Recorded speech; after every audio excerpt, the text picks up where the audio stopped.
Hi, hello, and good morning. Yes, I am still in my office. I am basically prepping my body to have a colonoscopy, and I've done a few videos. I've not uploaded them all yet, and this is the third live stream that I've done in the last couple of hours. And basically, I was given this medication to take to basically empty my bowels. And it said on the instruction manual to take at 7 o'clock in the evening. I've practically starved myself all week, which is not really what you're supposed to do, but there's a lot of food you're not allowed to eat. So, no dairy, nothing with skin on, no seeds, no nuts, anything that could potentially stain the colon, stuff like that. So like clear fluids is basically what they are wanting you to have. And I have literally been on the toilet since 7 o'clock this evening, just gone. It is now after 2 o'clock the following day. And oh my God, I'm so tired. I just want to go to bed, but I can't because I can't stop pooing. I did not think it would take this long for everything to go through my system, especially considering I suffer with bile acid malabsorption, which is also known as bile acid diarrhea, where literally I go to the toilet like 10 times a day anyway, regardless of what I drink or eat. So yeah, whatever they've given me to take, not only does it taste absolutely disgusting, the best way to describe it is literally like drinking seawater and sand mixed together. I now can't stop going to the toilet. If this perseveres and I'm still in the bathroom at 8 o'clock in the morning, I think I'm probably gonna have to wait till 9. Then I will have to ring the hospital and see what they say. But realistically, I can't see why I would need to retake any more medication. But so it's just a waiting game now. But again, while I'm online quickly, I mean, with this condition, if anyone was to have to prep for a colonoscopy and your employer was being an absolute arse about it, no pun intended, you realistically are looking at let me get it right. You're looking at least 5 days off work. Hello. And if anyone was to say, well, why would you need 5 days off work to have a colonoscopy? Well, for starters, you've got to reduce how much you eat, which is then obviously going to affect your toileting needs. It's also going to make you very lethargic, very tired. You may even end up with slight constipation, which again is going to cause you issues at work.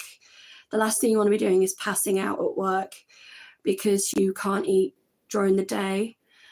2 days prior to having a colonoscopy, you seriously have to think about what you're eating. Then when you take the medication they give you, you have to make sure that you are literally within the facility of a toilet. So like for myself, when I used to work full time, I had 4 0-hour contract jobs, and some weeks I would literally start work at I would have to leave my house at 7 o'clock in the morning, and I probably wouldn't return home till 3 a.m. 2 days later. I would literally do my shifts back to back. So if, say, I had a night shift, even though they don't class it as a night shift, where, say, I was working from 8 till 3 in the morning, I wouldn't be able to do that shift whilst taking this medication, because obviously you would need toilets to prep for a colonoscopy. But what a lot of people would struggle with is obviously having a sympathetic employer that would allow them to obviously take that time off work. So hang on, I'm trying to, so I've never done this on my phone before. So I don't know how to say hi. I don't know how to text hi. I'm really sorry. I'll say hello. Hi, how are you? I am listening to your text, so I'm trying to read them and talk at the same time. So yeah, realistically, anyone who is obviously going to be having a colonoscopy, you're looking at a week off work. You're looking at least 2 days prior to prep. And then obviously the whole day to be in hospital. And then a day after to recover, and sometimes longer than that. What? How do you like what? Biden? What is that? I don't know what that is. Sorry. Can you explain?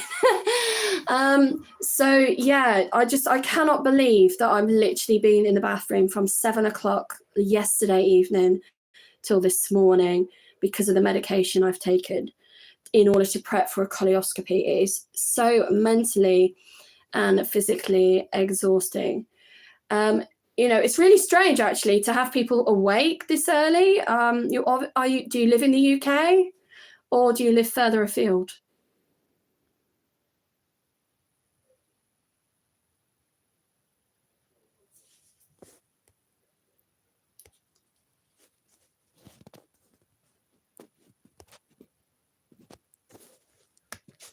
Let me see if I can try and type.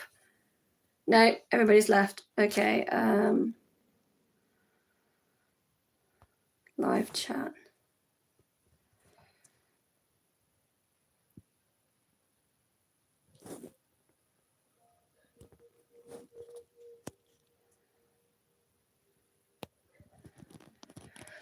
Hi, yeah, thank you for your comments. I'm doing this on my phone, so if for some reason it's not letting me message you back, I'm really, really, really, really sorry about this. I think the problem with taboo subjects within health, like not just cancer. I mean, a lot of people don't really tend to talk about cancer a lot either anymore.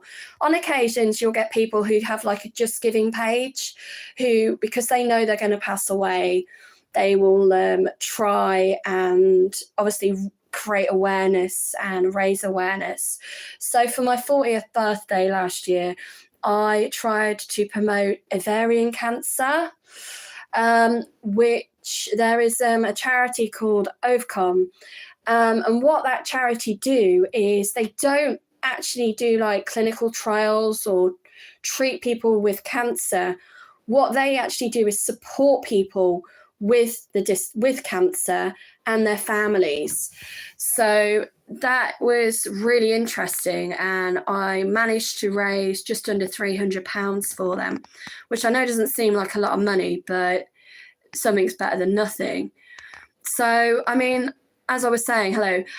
So yeah, cancer is one of the things a lot of people are aware of, but like hidden disabilities such as anything to do with the bowel aren't really mentioned as much.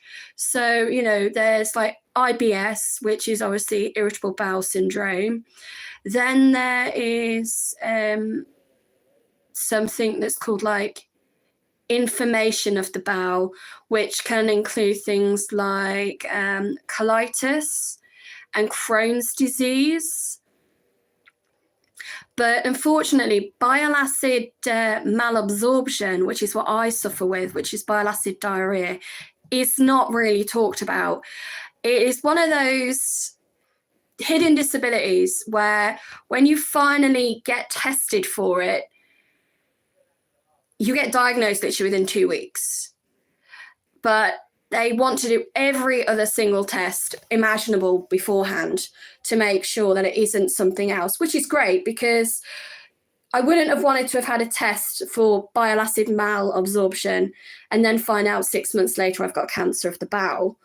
So yeah, at the moment I'm painstakingly trying to stay awake because I've got to empty my bowel in its entirety. Yep, thank you for your comments. I really feel sorry that I can't comment back. I am listening and I am reading what you're saying. And obviously this is taking a lot longer than I thought it would. I mean, I was thinking, oh, you know, I'm going to take this medication at 7 o'clock yesterday and my bowel will be empty in its entirety within 2 hours. The fact that I'm still on the toilet at 2 a.m. in the morning, that is like 8, 9, 10, 11, 12. That's like almost 7 hours of being in the bathroom. That to me is like having a really, really, really bad bile acid malabsorption day. So when people are saying, oh, what's bile acid malabsorption? Well, basically what it is, it's when the body produces from the liver too much bile acid. And bile acid is what is used to break down food. And when it's not being used, it gets stored in your gallbladder. So that's like sort of like the overflow for bile acid. Now, sometimes it works, sometimes it doesn't. Now, with myself, because I no longer have a gallbladder, which I had to have removed, I had that removed when I was 31. I'm 40 now. There is nowhere for this added extra bile to be stored. And at the same time, it is not able to be absorbed by the large or small intestine, which means that it has to come out of your body. And so it comes out in your feces. Now, like most people that have blogged about bile acid malabsorption, hi, nice to meet you. A lot of them have actually clearly stated that they have suffered with this condition from about their teens, so 14 onwards. That is also the same for people that have suffered with IBS, which is irritable bowel syndrome, suspected endometriosis, Crohn's disease, colitis. Now, all of these illnesses are lifelong illnesses, lifelong disabilities. They do not have a cure for any of these. They have prevention, like preventative medicine, providing you're put on the right one. And a lot of them kind of give you the same symptoms. So obviously what your doctor will do is they will treat the symptoms. They won't actually treat your health problem. No, I don't have a degree in health. I just have 40 years experience of dealing with the NHS in the United Kingdom. So if you go to your doctor and you say, oh, doctor, I've not been very well, I've had chronic diarrhea for a week, then they would suggest that you take, obviously, something to stop you having diarrhea.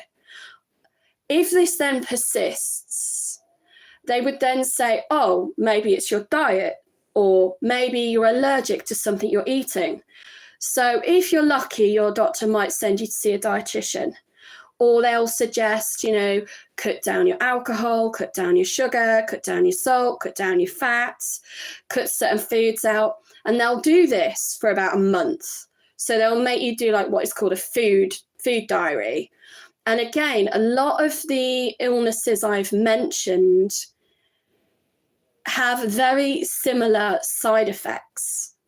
So once your doctor then is happy that you are managing this problem, be it by taking antispasmodic medication or taking medicine that either makes you go to the toilet, like laxatives, or medicine to stop you going to the toilet, like Imodium, then they're happy. They're like, okay, there's nothing wrong with you now, you're okay.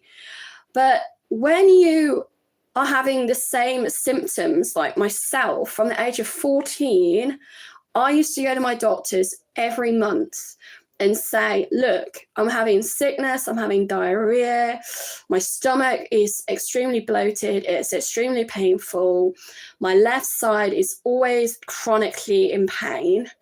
It feels like I'm pregnant, not that I was, and like there's a baby kicking me from the inside out. That is how painful like the cramping and the spasms that you can get are. And my doctor used to say to me, oh, it's to do with your menstrual cycle. So when I was 14, endometriosis, I'm not saying it was never around.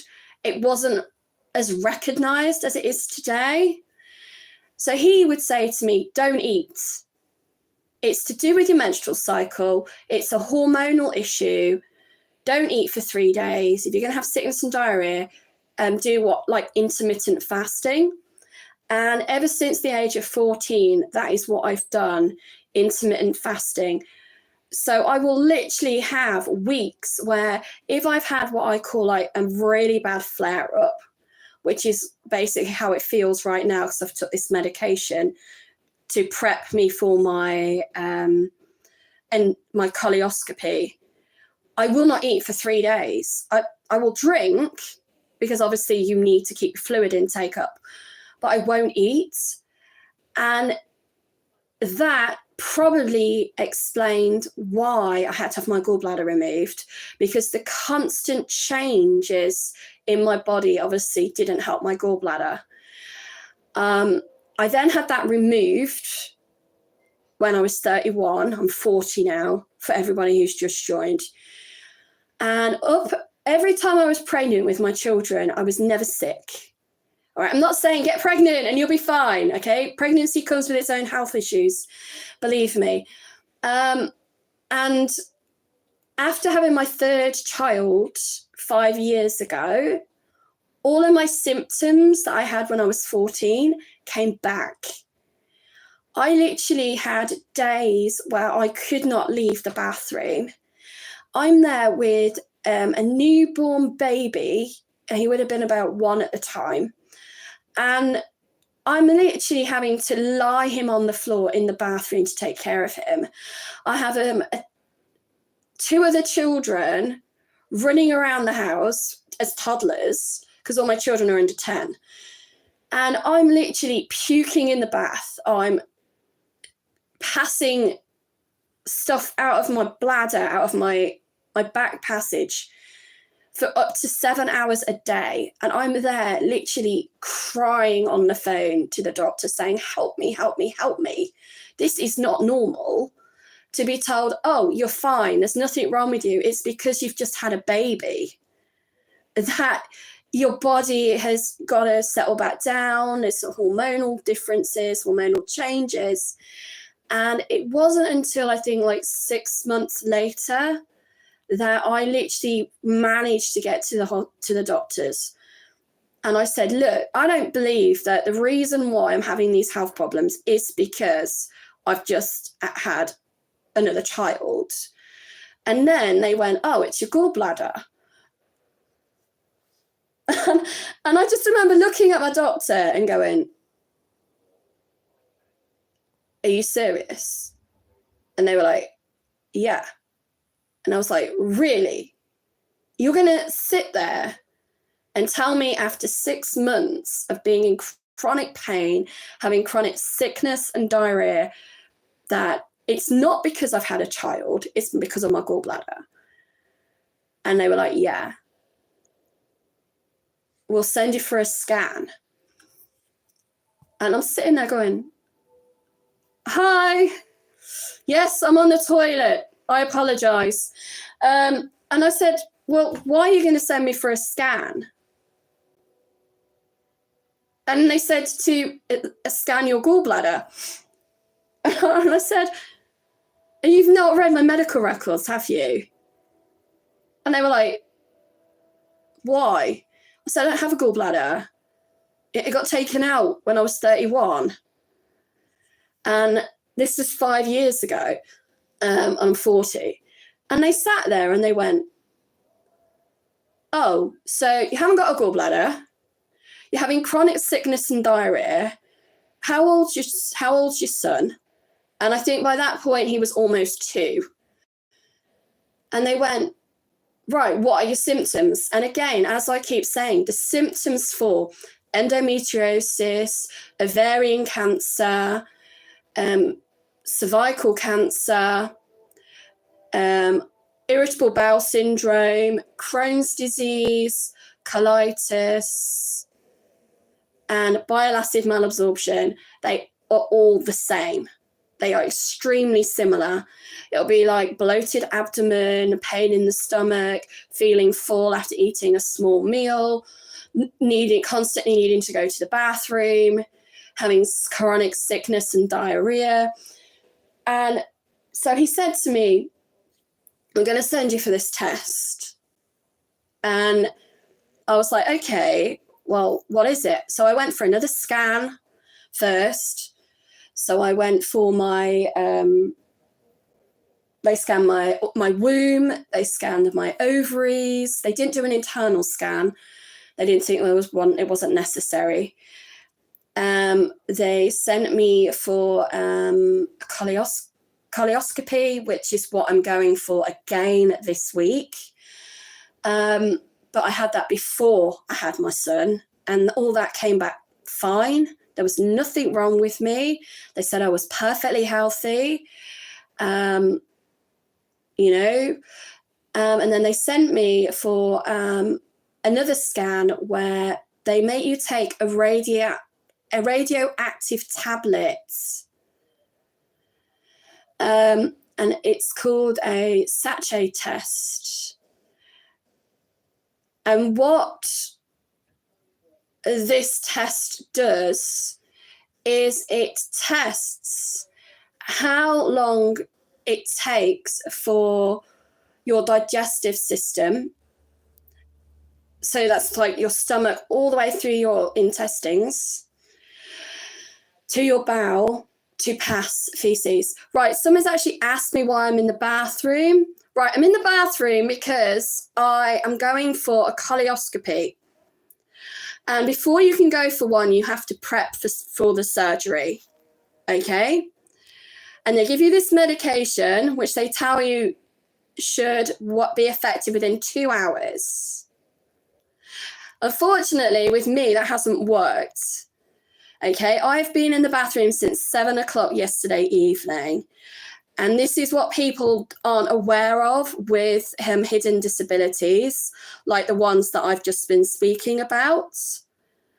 So anyway, getting back to, if they think you have what is called bile acid malabsorption, which is what I have, they will give you this radioactive pill to take.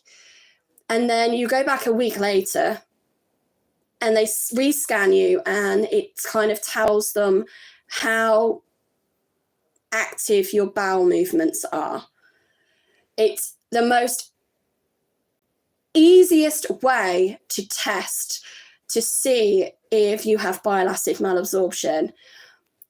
I was not tested for that until I was 37. Now, there's a woman on social media as well. Look up her videos. She's on YouTube. She's absolutely lovely. And she literally went through the same treadmill as me. From the age of 14 to the age of 27, she was not diagnosed with bile acid malabsorption.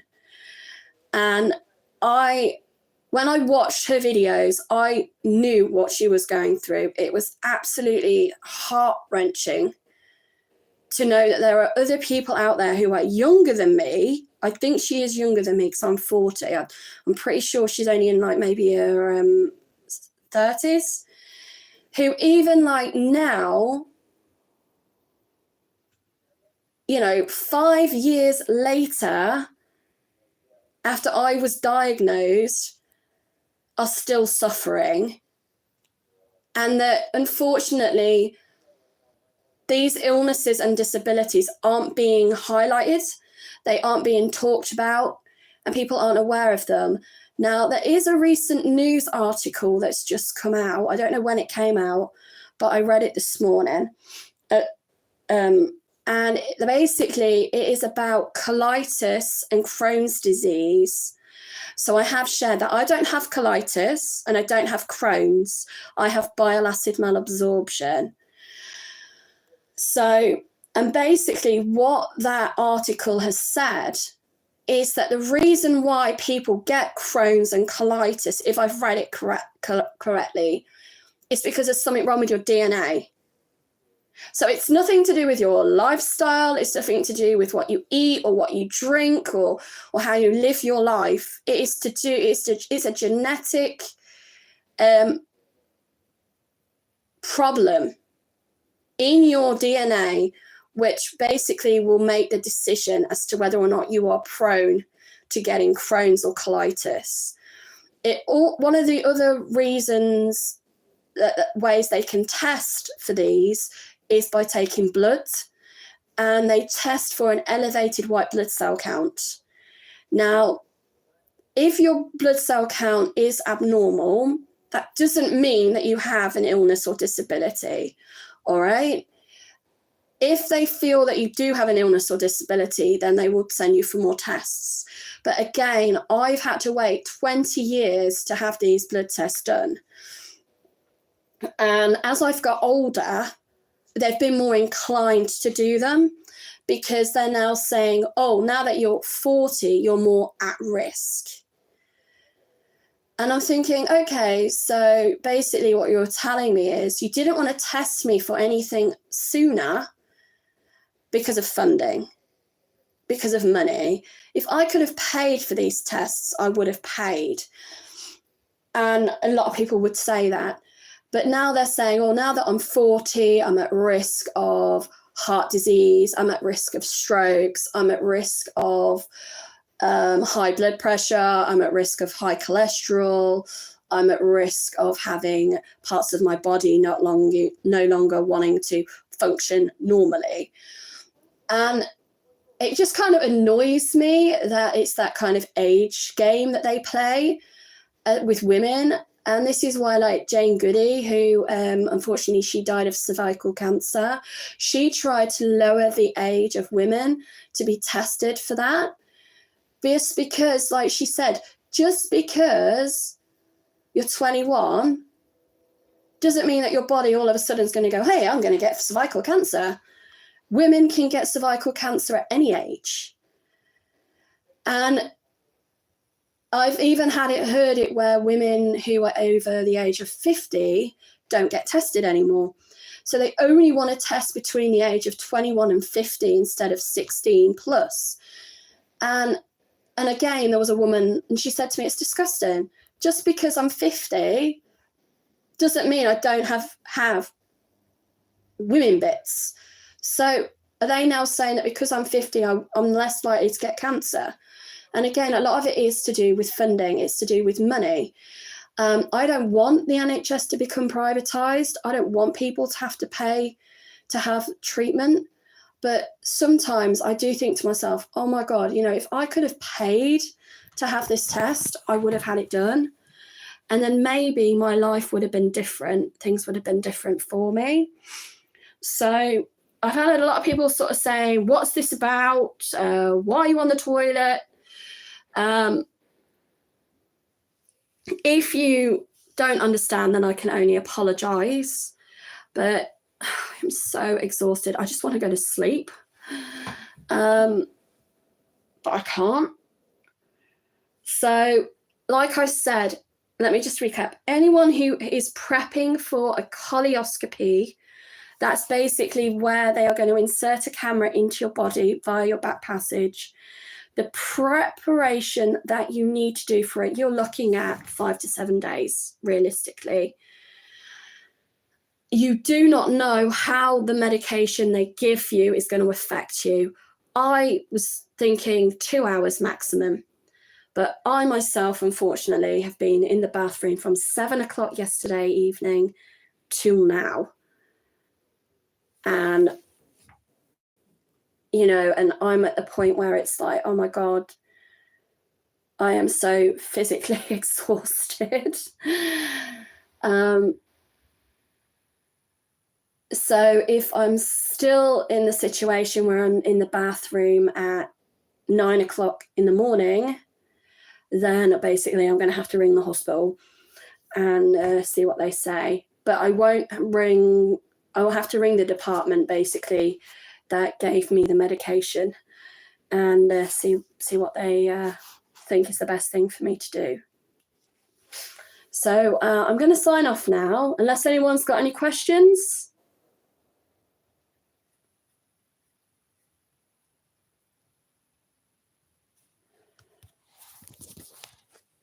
No? Okay, all right. I do apologise that I wasn't able to type. I've actually done this on my phone and I don't know how to work the settings, unfortunately. If it had been on my laptop,